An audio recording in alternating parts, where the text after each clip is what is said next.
Good afternoon. I am Dr. Maurice Henderson, the founder of the National Black Authors Tour and National Black Arts Spoken Word Tour. Also the associate editor of the House of Emoja magazine. Welcome to October Gallery. Today is Saturday, May the 4th, 2024. It's special because we're here with Master Griot Radio, but also it's a kickoff of the Black Book Art and Finance. I need your help. Please, your networks, post, distribute, Facebook, TikTok, and let them know that we're on. And we're going to be here for a while. I need your help. Please help us celebrate the kickoff of the Black Art Finance Fair. We're talking about rich and almost famous. How you successfully break into the field of music, literature, and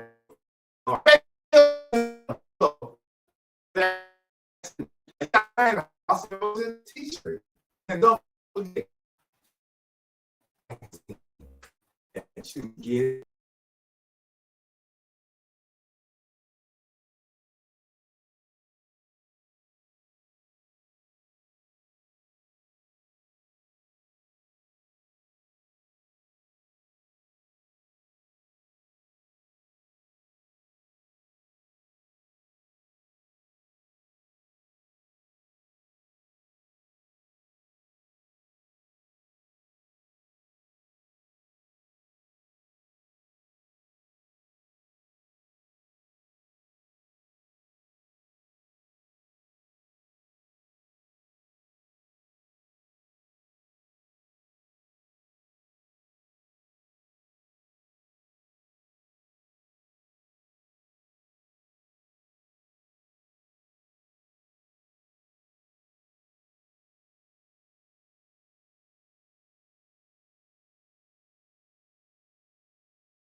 So we're back. So once again, as heard the song, we fall down, but we get back up again. And so now we are back up again. Please stay with us because you know there are the things going on in the universe and in the atmosphere. So work with us. So remember, you're here with the panel, rich or almost famous, successfully breaking into radio, television, film, theater, the music industry, and fashion and merchandising.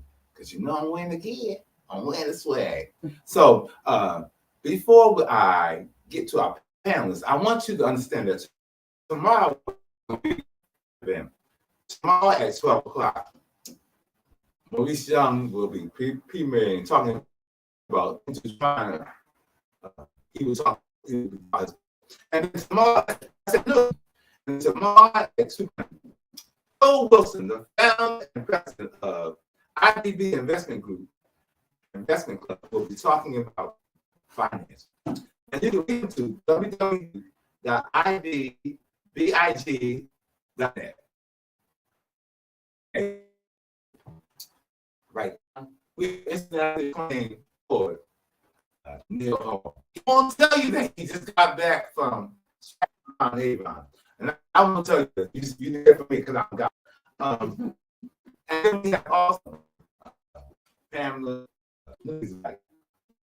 You say Pamela Landing Godbolt. is a contributing author to many albums, and she's also what museum are you in now? What museum are you in? Oh, Papa, Pennsylvania Academy of Fine Arts. The exhibit is down, but I was in there and in Excel. And then the chiropractor, the spoken word artist, and for ancient day, yeah, man. This is Brother Hezekiah. So in the background, so we ain't playing because you see the owls, you see the bulls, you see everything, and up front, you see us here. So the interesting thing is that we are celebrating the 56th anniversary of the House of Umoja, and reading is resistance. I got to hold up the flyer. Y'all can take pictures. Remember, I need your help to get everybody online to support us as much as you can. So we're talking about reading is resistance. So he doesn't like for me to talk a lot about him, but I consider him to be an oracle. He is one of the most internationally acclaimed poets from the United States of America, who's known abroad. And then beside me, this is Pam. I call her evangelical. But then also, Hezekiah. Biblically, what does your name mean? He who God gave strength to. Okay, so God give us strength. Yeah, man. We need some strength. Hopefully today that you can learn, gain information, and share it. Pass along. We don't do this lightly. We want this to be a period of enlightenment. As Jackie said, we are generations missing. So we're trying to capture the moment. We're trying to turn the tide. So I ask you to bless us, Dr. Neal Hall, and give us a teaching moment, a moment of sharing, because now we're in the process of dealing with reading is resistance. Welcome back.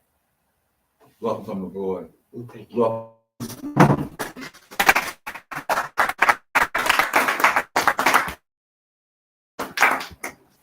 Now listen, I want y'all to know, he makes me emotional, so I may walk off and cry. Because Tony said, this is all we have, time is moving on. Okay, thank you. Joe.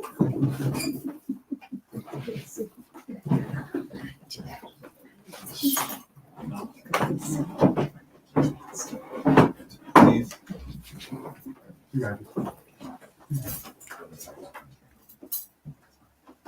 Yes, sir.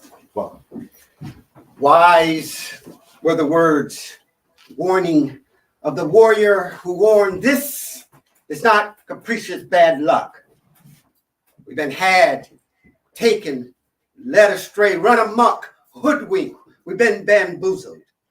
Wise were the words, warnings of that warrior, clean from the purpose. It is not that we love truth less, but that we love living the lie more. Under the pretense of perfection, constantly in the making, we the people, in order to appear to be constantly forming a more perfect union, falsely pretend and profess to establish justice, to ensure domestic tranquility, provide for the common defense, promote the general welfare, and secure the blessings of liberty, and that all men abide by these deeds except those we the people. 'Tis but marrow from fame, feeble tongues, there's but one mind in all these we the people, and it is bent. Men construing things after their own fashion, clean from the purpose of the thing itself. 'Tis but common proof of loneliness. Colorable, they say, there is no black America. There is no white America. There is no Latino America. There is no Asian America. There are but these bent states. United people, America, more marrow from vain feeble tongues of what they say and not what they do when they do what they truly do. We, the people, point a finger on the water moon, clean from the purpose of the thing itself. America was built on fear, not on courage, not on imagination, not on an unbeatable nation, to not point its finger on the water's surface and call it the moon. Clean from the purpose of this thing itself, let us start with what America calls the truth, and now call it a lie. We, the people, in order to form a more perfect union, establish justice, ensure domestic tranquility, provide for the common defense, promote the general welfare, and secure the blessings of liberty. Shrunken from these measures, it's not that we love truth less, but we love living this lie more. The look of freedom. I'm convinced that for Black Americans, the look of freedom has been more detrimental than no freedom at all. I'm convinced we have long since delayed real freedom for the look of freedom, and in the process have lost our ability to distinguish between the two. I'm convinced that for Black Americans, perceived integration has succeeded in segregating us from not only from ourselves, but from turning Black dollars into Black financial backbone and wealth building stepping stones into and throughout mainstream America. We have traded economic integration for financial segregation, subordination, and domination of Black haves and Black have-nots. We have traded Black economic integration for financial segregation and alienation of Black haves from the Blacker have-nots. Divided and distinguishable, we have sold our individual birthrights for consumer rights, to buy white, to look more white, to look like we are indistinguishably white. And in the process, we have lost our ability to distinguish between real freedom and the look of freedom. I'm convinced that for Black Americans, the look of freedom has been more detrimental than no freedom at all. I ain't playing because I want us to go to the mountaintop. Okay. And name my name. All right, I'm just saying, just kicking it out there, all right? We're asked, why do we open our throats? I had to do a reading in Nairobi, Kenya, and they gave us 3 assignments, Maya Angelou poems, and we were asked to make them our own. And this is one of them, Fire in the Flame. When dawn's light from distant hills is still yet dim, it's thin and sound is heard, its loudest, it clears down through the narrow bars of our caged view. Make not room for me to lead nor follow beyond the rage of poetry, beyond the musical, major, minor, melodic, melancholy notes of caged injury and injustice, the duration and pitch of which, of the measure of the rage, the fire and the flame, the furor of suffered indignities and indignations, the fury our freedom's theft, the veracity, the irony, the hypocrisy of continued democratic slavery and rape, the ignored petitions of repeated melodious refrains of let my people go. It is the rage, the fervor of high and low notes from the inner depths of enraged outrage. It is the rage that fuels the melodic fire and the flame that forges the keynotes that open cage doors when we open our throats to sing, to soar amidst the breeze and trade winds. Soar through the sighing trees to name a sky our own. Leave I to others the comfort of pacifistic dissonance and indifference. Need I the fire and the flame, the harmonic rage, where then poetry can lead, where then poets can follow, where then and to whom and for whom would I, the cage bird, sing? Extending the feathery open hand that follows and leads, gives and receives all simultaneously in the same breath of a timeless moment and time. The reprieve from clipped wings, tied feet, the longing still from distant hills. This is the Somalian, the Ethiopian, the Tanzanian, trilled enraged notes. This is what opens our throats. This is why I sing. This is why the cage bird sings. The Ugandan, the Nigerian, the American, the Kenyan, standing the grave of dreams are shadows, casting shouts throughout the dawn's prophetic light, still yet dim and thin. When poetic rage is heard as loud as clear, this is why we open our throats. This is when we sing. This is why the cage bird sings.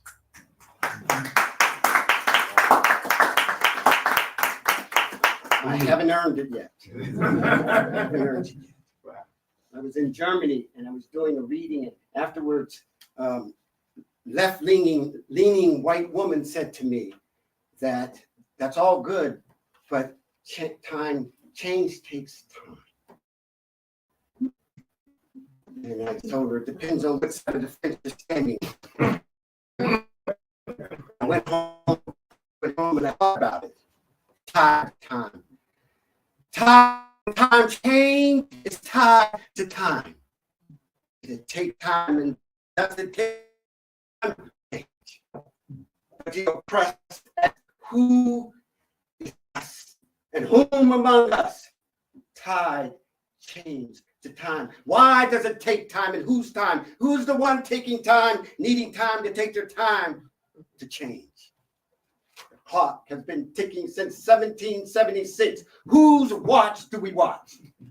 And we are not the watch, nor the watcher of the watch. Whose watch do we watch to keep the time kept? This side of tyranny, when inequities and disparities and inequalities run bone deep within us. Whose watch do we watch? Whose time heals only skin? Whose watch do we watch? Who gets to be the timekeeper? Taking the time to say now is the time to say now is the time to make real the promises of democracy. Real. Time, tied watches and watchers of watches that are not mine, change to time.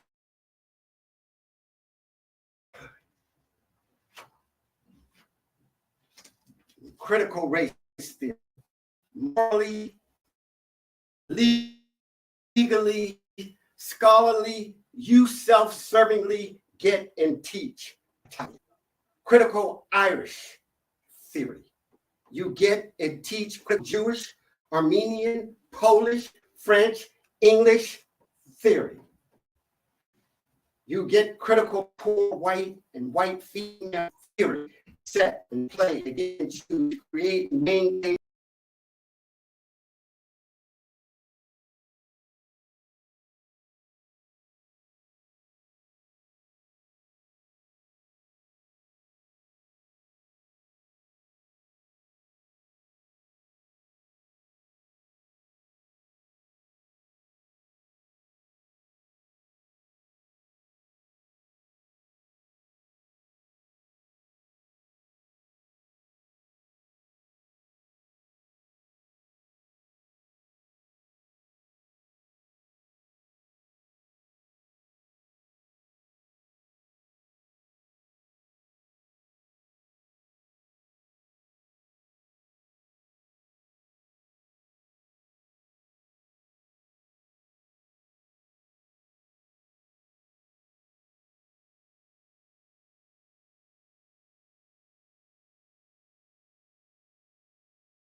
Fallowfield build it.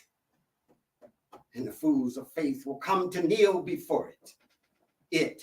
This one thing called by two names, this double dealing back to back double face of evil, haloed and horned, adorned in black and white, whose intersecting edges bleed gray to make the fools of faith lose their way.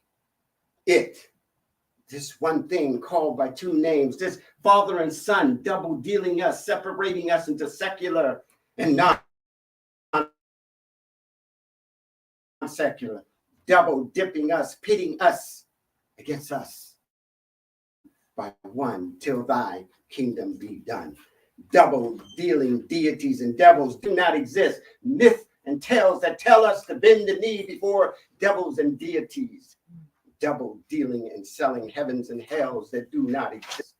We are shepherded sheep, layered in layers of doomsday lies and lies of everlasting life beyond this life by anointed, appointed listeners, hearing the call of their calling to call us to bow the head and bend the knee, to offer up offerings to an economy of Trinity, selling heaven and hell, selling freedom from fears by playing to our fears. It is but this one thing, this Trinity called by two names, this double-faced jewel of biblical piracy, of biblical proportions, pilfering, pulling the wool over the eyes of foolish eyes of sheep to fleece and rob them of their wool. We are shepherded sheep, daydreaming in fallow fields of dreams and fallow fields of build it. And the fools of faith will come to kneel before it. And I repeat, wise were the words, warnings, the warrior who warned, we've been had, taken, led astray, run amok, hoodwinked, we've been bamboozled. Wise were those words. I was in a part of Rome, and I had every day to get to another part of Rome, and walking downhill, and I took a shortcut from a church, and as I was walking, I saw these stations of the cross. I didn't pay much attention to it at first, and then as I walked more and more, it dawned on me. Framed. I was pacing, finger tracing between 14 faceless places to find a face of my face, and a faith without my face in 14 framed stations, forsaking me, facing me, telling me to have faith in 14 faceless stations. 14 framed stations of crosses. I've been crossed out, crossed over, double crossed, framed, faceless.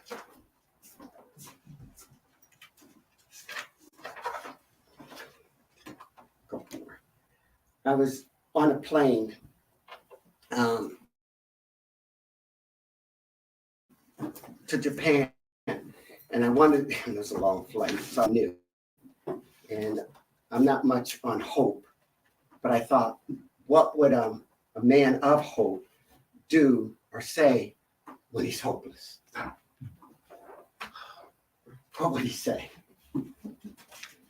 He'd say, I'm nearing the end, this journey's road. I fear I've been outlasted. I fear I've outlived this professed lie that I was created his equal, endowed by his disingenuous, beingless designer. He divinely designed to provide me, to make me believe I've inalienable rights to his life, his liberties, his pursuits of his happiness. I'm nearing the end, and these broken counterclockwise hands have been ticking since 1776, looking for where those stars and stripes have fallen, hanging from the promises of democracy's sunrises and sunset. I'm running out of time, of 400 years of time, keeping time of perfection, taking his time constantly in the making to make us in his due time free with dignity and quality. I'm running out of time, so lie to me. Tell me there's still time for me. Tell me democracy is within reach, right around the corner. Be a liar you've been to me for eternity. Lie to me, for it's all. Lie to me, tell me I am right. I believe and do all acts and be a free man, make right, do it free. Lie to me, I'm running out of time. 400 years of you atoning that original sin, sinister sin, sinning, paying dividends without end within and among white men, lying to me throughout eternity. Lie to me with the firm reliance of the grace of a trick you fabricated for me to subjugate me. Pledge to me like you pledged to each other on your sacred honor to lie to me for eternity. Lie to me is all the hope I have left in me. I'm running out of time. I fear not what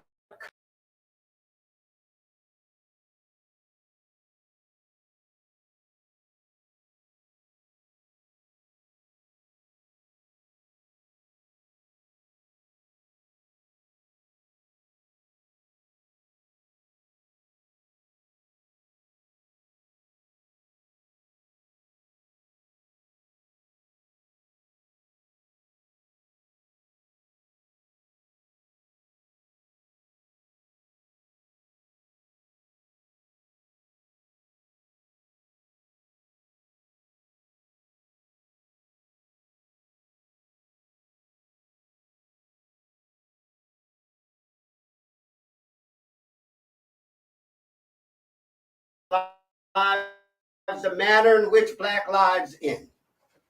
I'm nearing my end. Pretend to lie to me. Tell me all the time you need. Tell me just one more lie, one more time, one last time, because there's never a better time than for the last time to tell me just one more time, one more lie to make me believe you're make-believe. Lie to me. Left in me. Excuse me? Yeah. Questions about successes? I haven't earned it yet. You say, I haven't earned it yet. just go ahead. This, I'm about to say what to do. No. This new stuff to me. I don't know.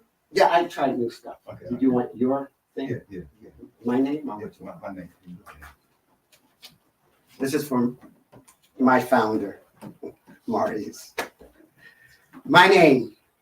I pledge allegiance to a fully mast, a half-flaccid flag, and to the republic which stands not one nation, indivisible, with liberty and justice for all. I have prayed your Lord's Prayer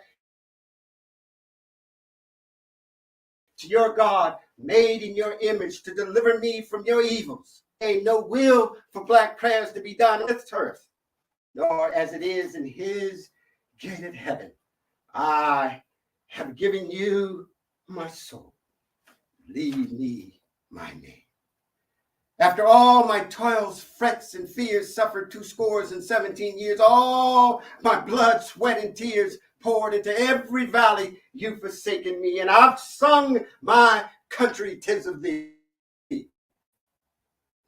You, I have at your twilight gleam, held your bright stripes, bright stars, waving on the land you proclaim to be free and home of the brave, not yet enough to let all men be free. I have given you my soul. Leave me my name. I believe your claim that Columbus, with certain navigational precision, sailed west to find India sitting in the east and discovered a continent not lost, nor looking to be found, inhabited by men, not lost, nor looking to be found, and he renamed them a new name, other than their own name. I have given you my soul. Leave me my name. Because if freedom comes a calling, and I have no name to be called, how will I be free? Leave me my name. I believed you when you proclaimed Jefferson after pinning his name to frame his name, professed with loving tenderness that Sally Hemingway's rape, that plantation rape, that socio-economic rape in the cotton fields at his home in Monticello was consensual. I believe you lied that Washington never told a lie, that it was a civil war fought by civil men to free uncivilized slaves that Lincoln, without fraught, presided over, so that this nation can claim yet a second new birth of freedom, a second new claim to be a new nation, conceived in liberty and dedicated to the proposition that all men are created. To these unfinished and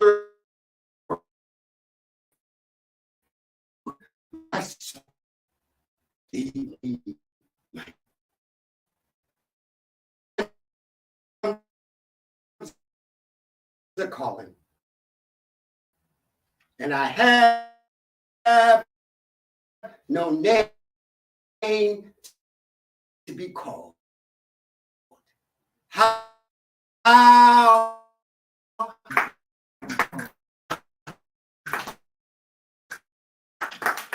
So interesting. So I didn't say this to you. Jackie has the math degree, and I have been in search for that. And then Tony, he keeps playing with me because he said, "This is all we have time." And in back in school, man, reading resistance. I always thought about reading the paper. Now I hear reading and resistance is a different word. So, because I know that you've been all across the world.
Make something move. Shake the room. So there's a shaking going on. So if we drop in and then drop out, give us due diligence. But Jackie Taylor Adams from Masquerade Radio asked, "What does reading from resistance mean?" And what was your response, Dr. Neal? it said living is resistance. And breathing. Breathing, living, air in and air out, particularly as a Black man, Black person, is resistance. And it's just not limited to the color of the skin. It could be religious differences. It can be differences in ages. Any difference we can find between each other that we can then separate ourselves and then create a superior and an inferior so we can exploit ourselves, we do. My travels, I find out it is the same playbook, but in one country it's black and white, and another is Dalit in the caste system. In Japan, they have a system, the indigenous people that lives in Hokkaido, from the people from the mainland in Japan. Anytime we can find a difference, we're going to take that difference. Instead of coming together and letting our differences make us stronger, we use those differences to create others. And then His album, 24/7, is available. So you can donate 25 copies as a benefit. Pam's going to donate 25 copies. I'm going to donate 25 my book as a benefit. So, and the cause is Black power, laying down burdens, laying them down, brother. That needs to go. Yeah, that needs to go. That needs to go. I've been to the mountaintop where they had me when they asked me to what I could do for my country. To the mountaintop, ain't nothing there but a straight drop. You see, from the hilltops of New no rocks to California. Are no kings, no dream, no promised land, no embrace opportunity. At last, when you're the last to be free, no free, can't see anything. And you see, you can't prove nobody your mind is not enough to see that's so that sweet land of liberty, land where my land where for every mountain say that. But I've been to that mountaintop. Ain't nothing there.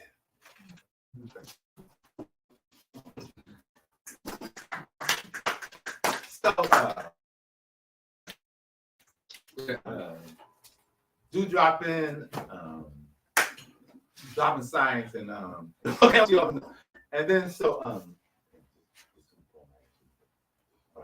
I'm gonna bring so he no y'all right? Yeah, I'm good. The oracle. My sister who is evangelical, Pam. So I'm gonna move because I don't want you to walk in front of the camera. Okay. You just want me to do that one, right? Yes. At the book.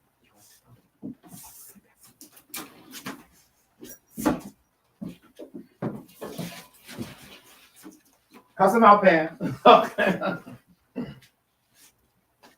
This poem is the first poem that I submitted to the F-Word magazine with the University of Penn. And it is an ephratic poem that is poetry that's based on another form of art. And this is based on both a novel and a illustration, both or all three entitled Invisible Man. Mine's is Invisible Man 2020.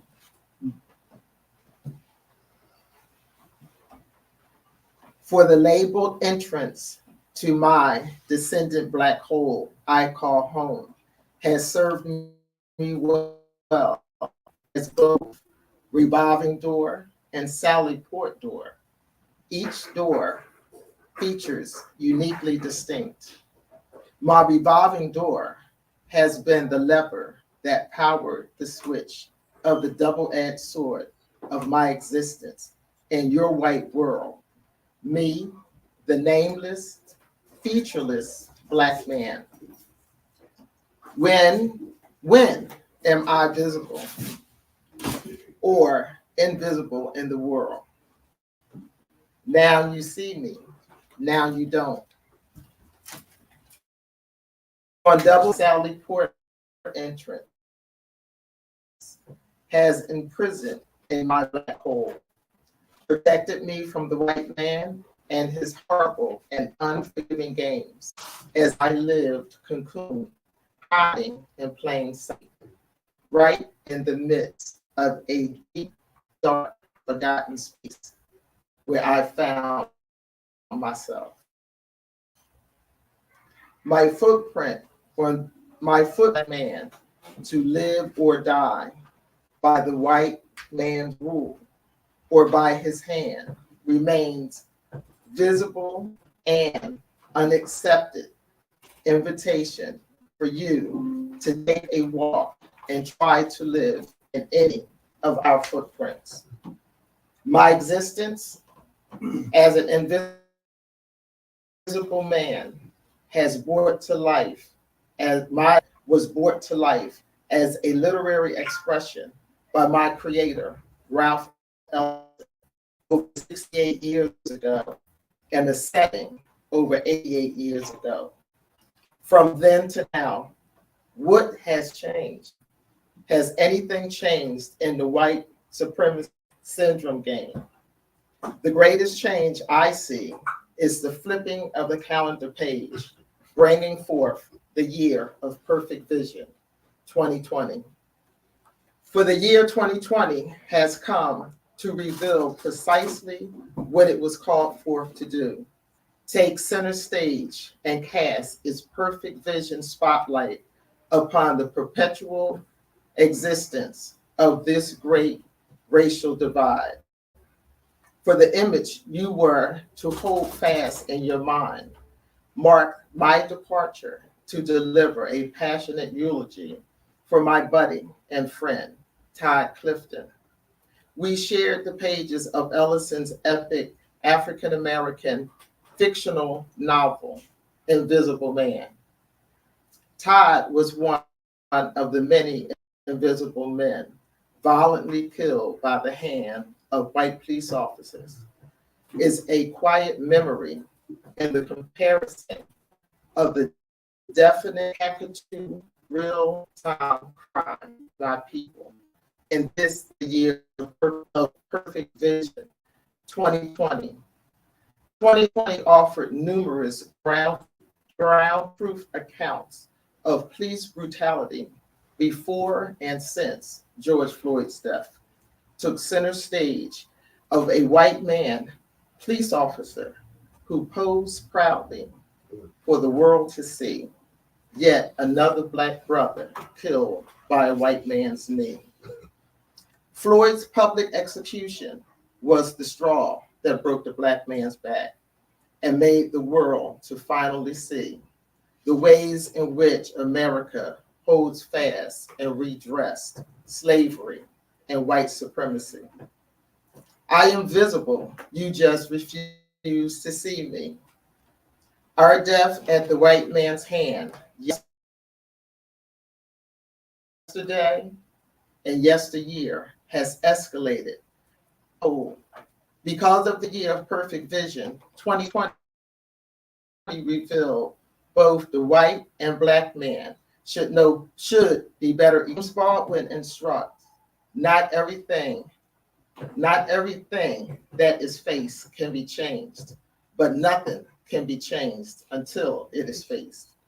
As we come to face the truth, both the white man and the Black man have a different view and reality to confront. Baldwin's statement and question remains unaddressed. The white man created the Negro. The question remains, why? Because if you think I'm a nigger, it means you need me. Why did you create him? As I ascend from my black hole, once my prison, home, and sanctuary, I walk free and visible to self for the world to see. This Black man was the question to my brethren. For all of the pain and suffering at the white man's hand, why we do not take an unapologetic revenge?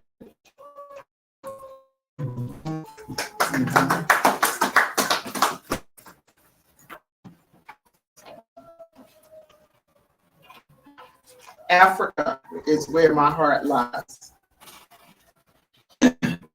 Remembered long before my parents' birth. Africa, home base. But where on the continent do I claim truly for me? Pilgrimage ways, behold, first a Kibon. Year 2020, moment of perfect vision. What a conundrum. My great nation underneath, as the world witnessed joy. Today, Lynn, Africa, question for you. Is it do we dare for separate, equal, white man's privilege as misfortune, seeking a just recompense? This revenge for what do we need to reimagine? It's air, sunshine, sunrise, earth, my heart, my soul, efforts restored.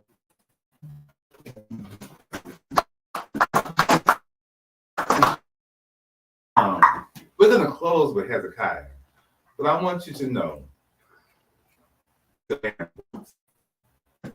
let's make a donation to the House of Emoji, and you get the book. Come on by 5625 Master Street. All of your support.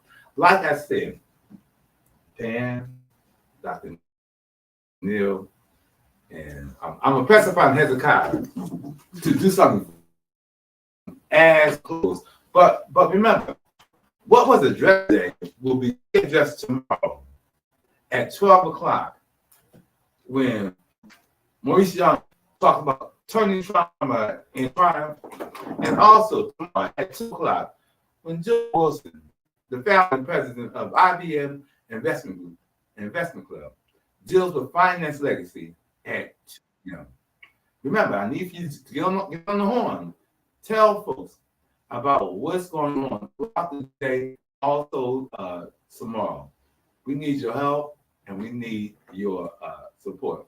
From Shippensburg, from Drexel, from Cheney, and from University of Pennsylvania, let's thank Sister Pam. Yeah.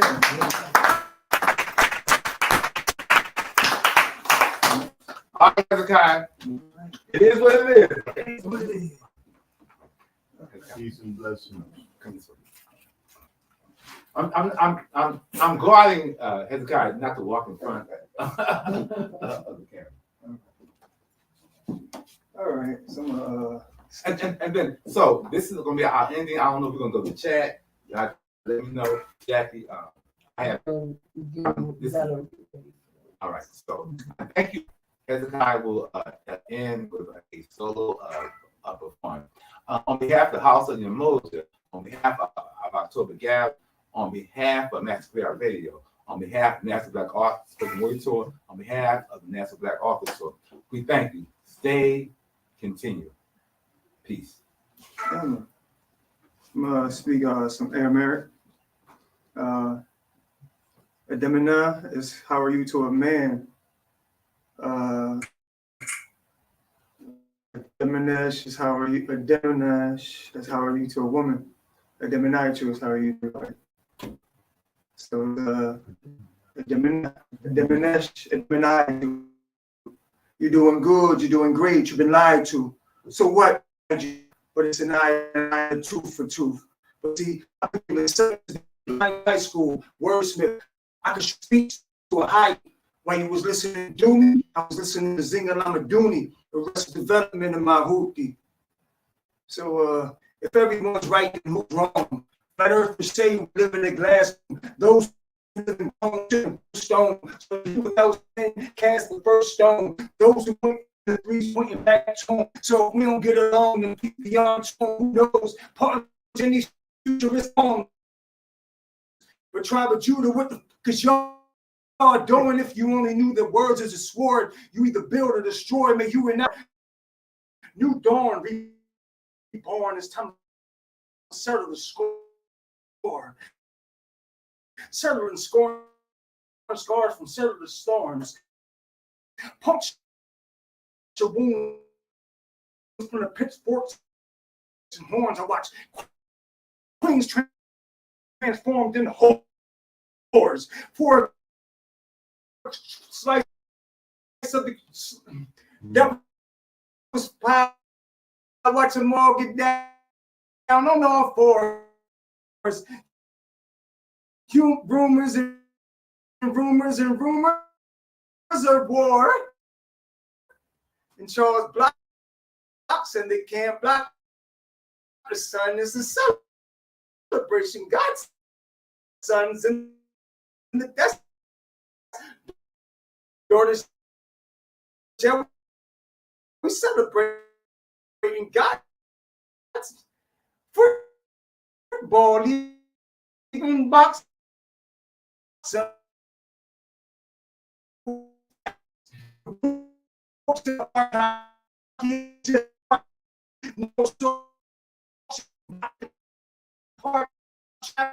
As we crown ways that you made water, may ancestors wake up for sons and daughters. So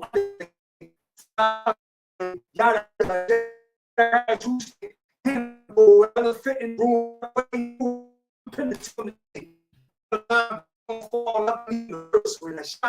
birthday.